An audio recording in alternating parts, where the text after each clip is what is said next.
नमस्कार। भारत का नागरिक होना, आखिर इसका मतलब क्या है? ये सिर्फ एक पहचान नहीं है, बल्कि इसके साथ कई अधिकार और कर्तव्य भी जुड़े हैं। पर यह तय कैसे होता है कि कौन नागरिक है और कौन नहीं? चलिए, आज इसी अहम सवाल का जवाब ढूंढते हैं, सीधे हमारे संविधान और कानूनों की मदद से। तो सबसे पहला और सबसे बड़ा सवाल, आखिर भारत का नागरिक है कौन? ये सवाल सुनने में जितना सीधा लगता है ना, इसका जवाब उतना ही गहरा और कई परतों वाला है। आज हम एक एक करके इन्हीं परतों को खोलने वाले हैं। तो चलिए देखते हैं कि आज हम क्या क्या समझने वाले हैं। शुरुआत होगी संविधान से कि उसने नागरिकता की नींव कैसे रखी। फिर हम 1955 के नागरिकता कानून को जानेंगे, समझेंगे कि नागरिकता मिलती कैसे है और जा कैसे सकती है। इसके बाद PIO, OCI और NRI के बीच का फर्क समझेंगे और आखिर में बात करेंगे हाल के बदलाव यानी CAA 2019 की। तो हमारी कहानी की शुरुआत होती है भारत के संविधान से।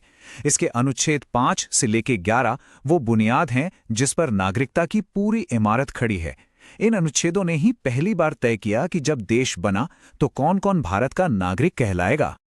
तो देखिए, अनुच्छेद 5 कहता है कि 26 जनवरी 1950 को, मतलब जिस दिन संविधान लागू हुआ, उस दिन हर वो इंसान भारत का नागरिक बन गया जो भारत में रहता था, यानी जिसका डोमिसाइल यहीं का था। लेकिन इसके साथ एक शर्त भी थी। 3 में से कोई एक शर्त पूरी करनी होती थी। या तो उसका जन्म भारत में हुआ हो, या उसके माता पिता में से कोई एक भारत में जन्मा हो, या फिर वो संविधान लागू होने से ठीक पहले कम से कम 5 साल से भारत में रह रहा हो। अब उस वक्त देश का बंटवारा भी हुआ था, जो एक बहुत बड़ी हकीकत थी। तो हमारे संविधान बनाने वालों ने इसका भी ध्यान रखा।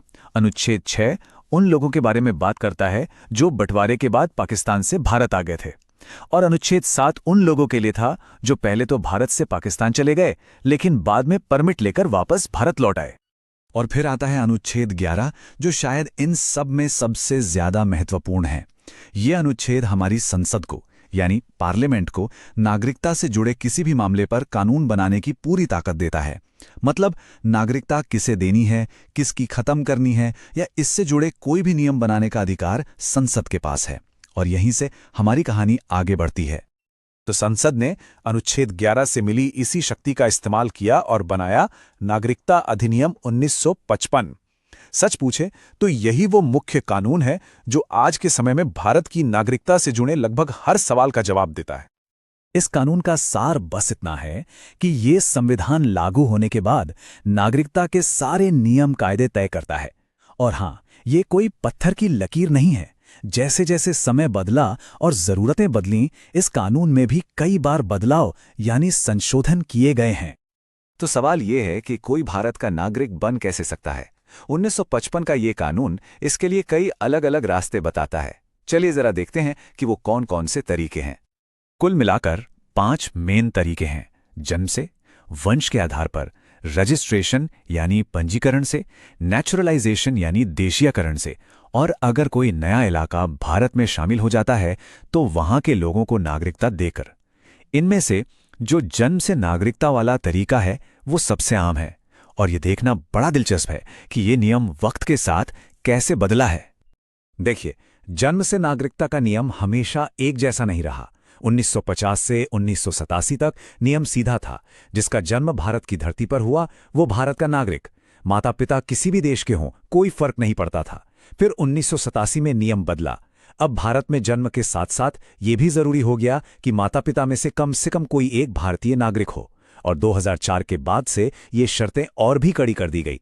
अब नियम यह है कि या तो दोनों माता पिता भारतीय हों, या फिर एक भारतीय हो और दूसरा अवैध प्रवासी ना हो। अच्छा, तो ये तो हुई नागरिकता पाने की बात। लेकिन क्या नागरिकता जा भी सकती है? बिल्कुल। कुछ खास हालात में किसी व्यक्ति की भारतीय नागरिकता खत्म भी हो सकती है। तो चलिए अब सिक्के का दूसरा पहलू देखते हैं।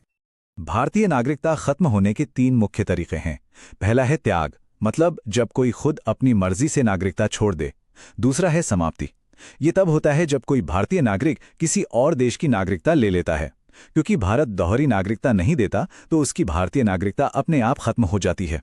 और तीसरा है वंचन।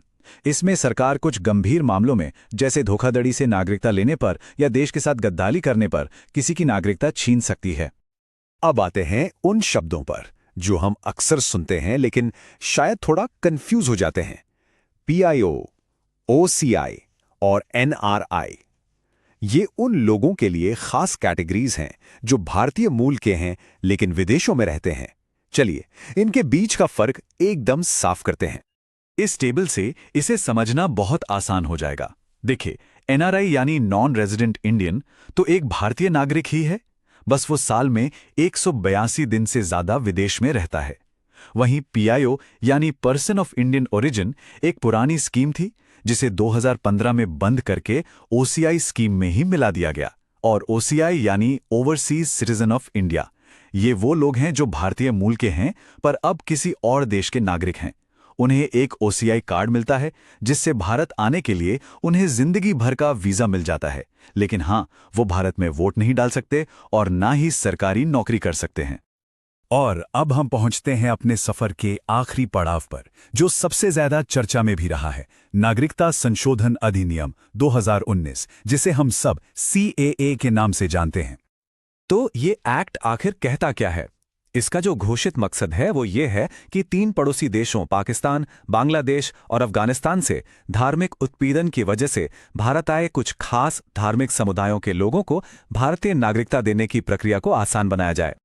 इसे और आसान करके समझते हैं। इसमें कुछ मुख्य बातें हैं। पहली, ये 3 देशों पर लागू होता है, पाकिस्तान, बांग्लादेश और अफगानिस्तान।